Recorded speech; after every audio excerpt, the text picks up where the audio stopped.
By now you probably know that back in the day, Disney would use real skeleton bones in the Pirates of the Caribbean at Disneyland. Fake ones just didn't look real enough. Did you know all are gone besides one? It resides in the captain's quarters on the headboard, behind the skeleton with a magnifying glass and map. Someone I know who has an inside voice said there may or may not be a couple others left. Now let's head over to Pirates of the Caribbean at Disney World. It is allegedly haunted by a guy named George.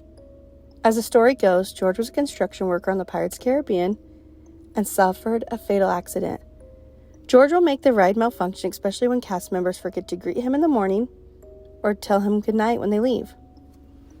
One cast member who worked there in the 70s said an older woman would ask for a boat to herself first thing in the morning and would just weep. Apparently it was George's mom. Some say he has a tower and others say he has a door. They say if the light is on in the tower, then George is home. If the door is left open, then they say the ride won't start up that morning. While there isn't any proof of a man named George working construction there or even having an accident, the only associated George I know is of George Bruns, who composed the music for the ride.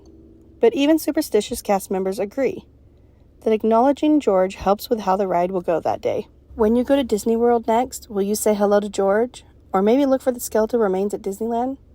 Either way. Dead men tell no tales. And until next time, sleep well.